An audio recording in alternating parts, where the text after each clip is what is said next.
Nasampahan na ng patong-patong na kaso si Bamban Tarlac Mayor Alice Go dahil sa pagkakadawit niya sa illegal na Pogo operations. Posible ring kasuhan ang inarestong Chinese national sa Pogo Hub sa Porac, Pampanga na hinihinalang torture master. Nasa frontline ng balitang yan, si Rainiel Pawid.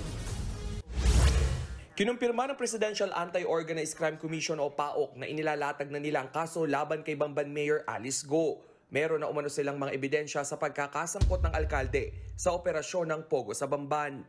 On Tuesday, we will meet as a body to finally decide on the charges kasi medyo marami ho. To be honest with you, there are a good number of criminal charges that we could file against the mayor of Bamban.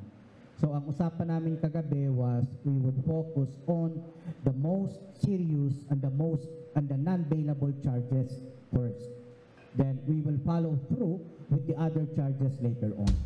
Hindi mo na idinitalye ng PAOK ang mga kaso pero siniguro nito na mabibigla ang publiko sa dami ng reklamo na haharapin ni Go. Matatandaan nitong May 31, naging epektibo ang 6-month preventive suspension ng Ombudsman kay Go para bigyan daan ang investigasyon sa kanya.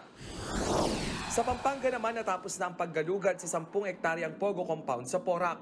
Pero sabi ng PAOK nagsisimula pa lang ang pagbibigay hustisya nila sa mga naabuso ng Pogo. Ang nahuling Chinese at pinaniniwala ang Pogo torturer na si Wu Lifeng, posibleng makasuhan at makulong ng hanggang 6 na taon. Pag yan ay turo yan, kasama sa kakasuhan natin ng human trafficking.